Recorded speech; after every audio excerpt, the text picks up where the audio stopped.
שלום לכולם, הכנתי לכם מדריך לתוכנת הום סטיילר שהיא תוכנה חינמית אונליין שמאפשרת בעצם לעשות את העמדת הריהוט בצורה מאוד פשוטה ואפילו בסוף להוציא הדמיות. אז אני כבר פתחתי משתמש בתוך האתר, נכנסתי לתוך האזור האישי. כשתפתחו את המשתמש בעצם זה ללא עלות, אז אחרי שתפתחו המערכת תעביר אתכם איזה מין התנסות כזו בממשק ואז תוכלו לפתוח פרויקט חדש. אז אנחנו כבר בשלב הזה. אז בואו נלחץ פתיחת פרויקט חדש. שואל אותי שלום, מה תרצי לעשות? אני רוצה לעשות import image, בעצם להעלות את התוכנית מכר שהקבלן נתן לי. אז הנה היא ממש כאן.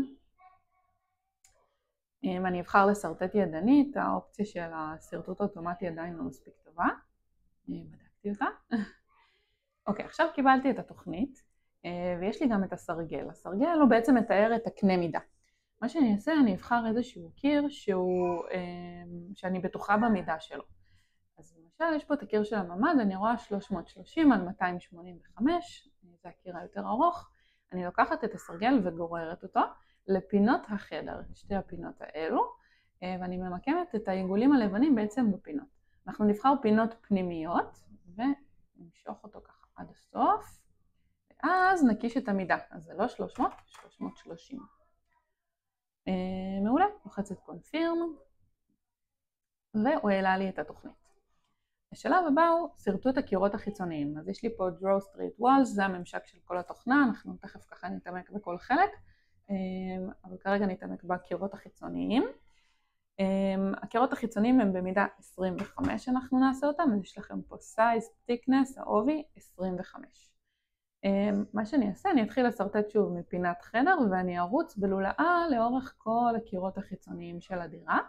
אני לא אתייחס למרפסת השירות, אז כבר תאתרו אותה, תראו שאותה אתם לא מכניסים, ואת המרפסת אני גם לא מכניסה בשלב הזה, אנחנו נעשה אותה אחר כך.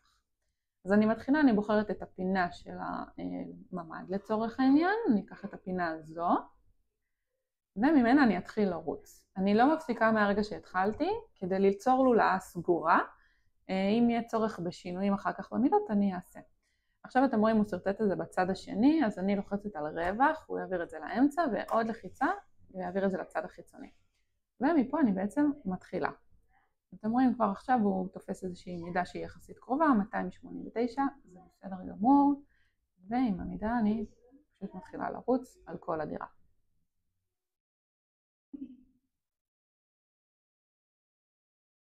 גם אם יש קירות שהם נראים שהם פחות, אנחנו נמשיך קירות חיצוניים לשרטט ב-25. עכשיו אתם רואים שבקיר האחרון אני בעצם, כשאני מתיישרת, הוא מתחיל להתקרב לסיום הלולאה, והוא מתיישר לי. אז מעולה, זו הנקודה שאני רוצה להתיישר אליה, שהוא יהיה ממש מקביל אליה, וסוגרת. לוחצת escape כדי לצאת מהמצב שרטוט, והוא גם סגר לי כבר את הרצפה של הדירה. השלב הבא הוא שרטוט קירות בטון. יש לנו קירות שהם קצת יותר עבים, יש את הקירות 10 הדקים, ויש את הקירות של הממ"ד בדרך כלל, שהם קירות 20, אז אנחנו נשרטט אותם. אז גם אני מתחילה מפינות החדר. יש לי פה קיר שהוא גם יחסית עבה, אז אני אשרטט אותו גם, שוב מהפינה, זה הקיר של ארון חשמל. פה יש לי עוד קיר, שהוא נראה 15, הוא לא נראה 20, הוא נראה אפילו קצת פחות, נעשה אותו 15. הם לא צריכים ממש להיות מדויקים בשרטוט, בסוף שינויי דיירים הם אלו שישרטטו עבורכם את השינויים, אנחנו רק רוצים להבין איפה כל רהיט יושב בשלב הזה. עכשיו אני מגיעה לתוכנית לשרטוט של קירות 10. אני רוצה לפני שאתם מסרטטים את קירות ה-10, תסתכלו על התוכנית, אלו הקירות בעצם שאתם לא יכולים לשנות, קירות חיצוניים וקירות 20 ו-15, קירות קבועים בתוך הדירה. קירות 10 זה קירות שכבר אפשר לשנות אותם. אז שוב אני לוחצת כאן, לייצר קיר חדש, העובי הוא 10 ואני מתחילה לרוץ שוב מפינות החדר, שרטט לי בצד הלא נכון, רווח, והוא מסתדר.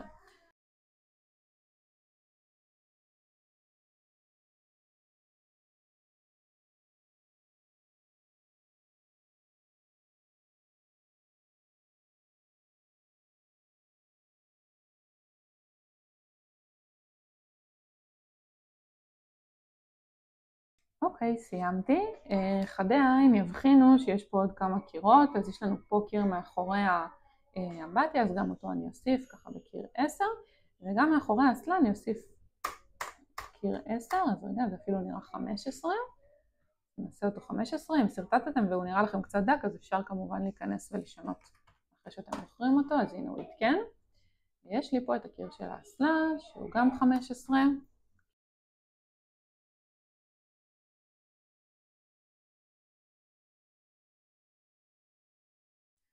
אחרי שהוספתי את הקירות אני מוסיפה דלתות, אז יש לי כאן ממש סינגל דור, אני מוסיפה. עכשיו מה שחשוב להבין זה שהתוכנה היא בעצם אמריקאית, אז היא לוקחת את המידות האמריקאיות שנהוגות. אנחנו בישראל, אז המידות הסטנדרטיות של דלתות זה רוחב 80 סנטים, אז אתם רואים יש פה את הרוחב, נעשה 80, והגובה הוא 205, של דלת סטנדרטית. ואז אני ממש לוקחת את הדלתות, את הדלת, וממקמת אותה במיקומים לפי התוכנית של הקבלן. כל פעם אני אצטרך לתקן את המידה, אז הנה אני ממקמת, ומשנה 80 ו-205. כמובן ניסיתה אותה שתהיה בערך לפי המקום הנכון, אפשר גם עם המקלדת אם רוצים ככה יותר לדייק. חדרי שירות למשל, לפעמים הם יהיו אפילו 70, אז תראו לפי הסרטוט, לפעמים עושים אותם 70. עכשיו אתם רואים שהכנף של הדלת לא תואמת למה שהסרטוט, אז אני פשוט יכולה לעשות פליפ, עד שאני מגיעה למיקום הנכון.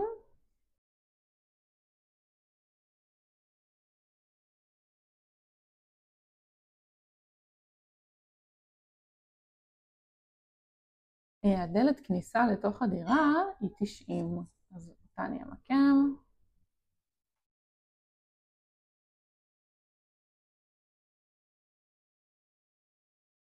כשעובדים עם חלונות יש פה שתי אופציות, או window או French window. כשעובדים עם French window זה בעצם עם חלוקה פנימית, זה יכול להתאים לחדרי שינה, וכשעובדים עם window זה לחלונות בלי חלוקה פנימית, למשל חדרי רחצה שהם נורא צרים, או בממ"ד, שלרוב אין בו חלוקה. ואני אתחיל לעבוד עם ה-French window, אני פשוט אפזר אותו בחדרי השינה, איפה שיש חלונות, ואני אסדר אותו ככה בערך, שוב, אנחנו לא רוצים פה ממש לדייק, מה שחשוב זה לסרטט את המידות של הגובה כדי שבהדמיות הן יהיו נכונות. אז הגובה elevation זה הגובה מהרצפה, אז תעשו אותו 105, והגובה הסופי זה עוד 105, אז אנחנו מגיעים בערך ל-210, הגובה העליון של הרצפה. שוב, אל תתעמקו, 105 יהיה מספיק טוב בשביל השלב הזה. ממשיכה לפזר בכל הדירה את ה-French windows שלי.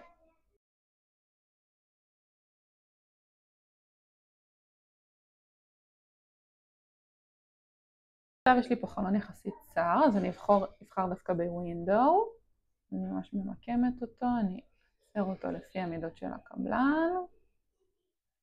עכשיו זה חלון שראיתי בהדמיות שהוא כבר בגובה מאוד גבוה, אז אני אעשה אותו 5 ו-200, ואז הוא יגיע 205, סליחה.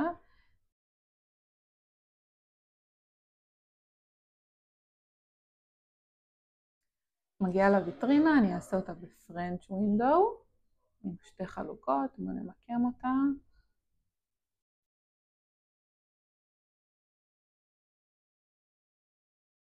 נשאר לי פה את החלון של השירותים, אז אני רגע אוסיף אותו בווינדו, כי אנחנו לא רוצים את החלוקה הפנימית. נעשה אותו ככה בערך.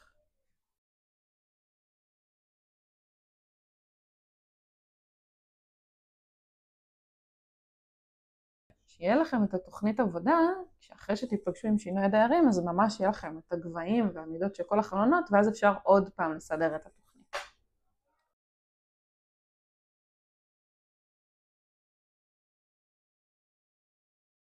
חלונות ממ"ד בדרך כלל הם מטר על מטר, מטר ו-110.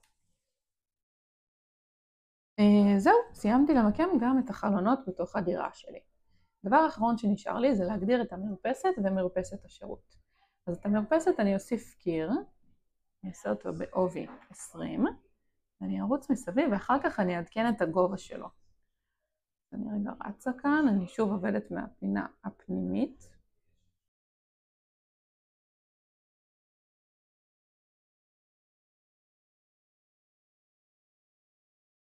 נעשה את זה בגובה 110. אתם רואים, כבר הוא לא אפור, הוא הופך להיות לבן. אנחנו נראה אותו אחר כך. עכשיו יכול להיות שאתם תקבלו בסוף רק זכוכית, אבל לטובת השרטוט זה בסדר גמור.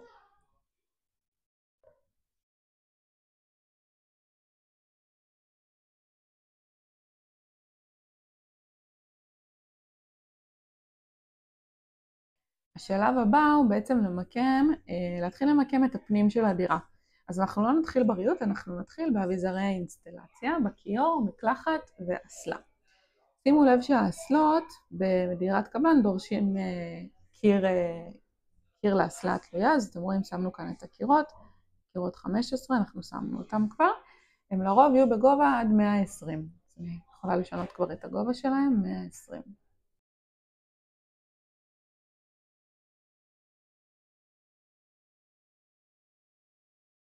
אוקיי, אז עכשיו אני כבר לוחצת על דקורייט כדי לעבור לאסלות. מחפשת את החדר הרלוונטי, הנה יש לי bathroom, מגיעה לטוילט, הנה יש פה אחלה של שירותים, אני מוסיפה אותם, מוסיפה עוד אחד, אם רוצים לסובב אותו לוחצים על רווח עד שמגיעים לפוזיציה הנכונה ומצמידים אותו.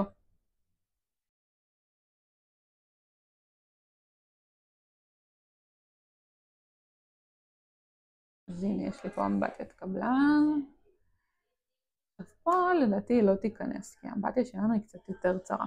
אז ממש אפשר לשחק ככה עם המידה שלה, ולרוב המידות הסטנדרטיות זה או 170 או 160, ונראה שזה מסתדר. אז הנה 161, מעולה. אני ממשיכה למקלחת, אני אבחר פה איזושהי מקלחת ריבועית. מקלחת פינתית, גם אותה אני אסדר. לרוב המקלחות הן 80 על 80, אין מה לרדת מזה.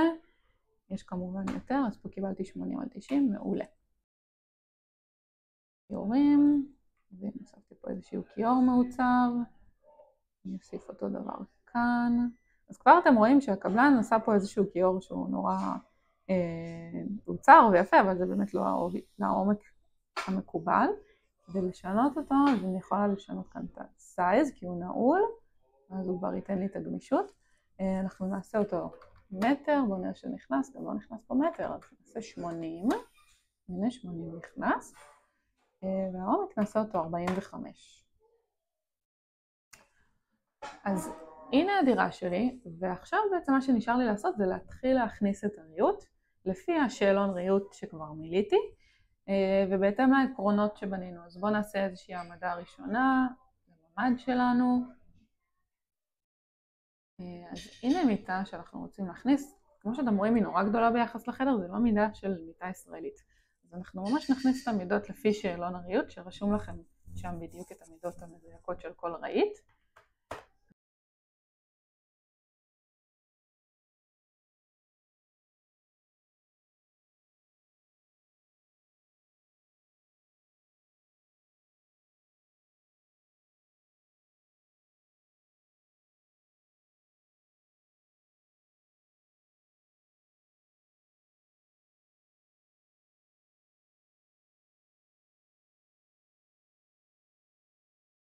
אני אעדיף לקחת רהיטים שהם בלי הכיסאות, כי אני רוצה לוודא תמיד שהמידות שלי נכונות. והנה השולחן, גם פה אני אפתח, אני רוצה לעשות את השולחן באורך 120 נעשה אותו, עומק 50, זה מספיק לי לגמרי, בחדר הזה. אז הנה, זה החדר שלי, אני יכולה לתת לו אפילו שם, אדר, ואז אני יכולה לרשום את השם, לרשום חדר של גאיה, לצורך העניין. וזהו, אז ככה אני עושה לכל החדרים, לפי העקרונות שלמדנו. אז בהצלחה לכולם, ואני מחכה לראות את העמדות ריהוט שעשיתם.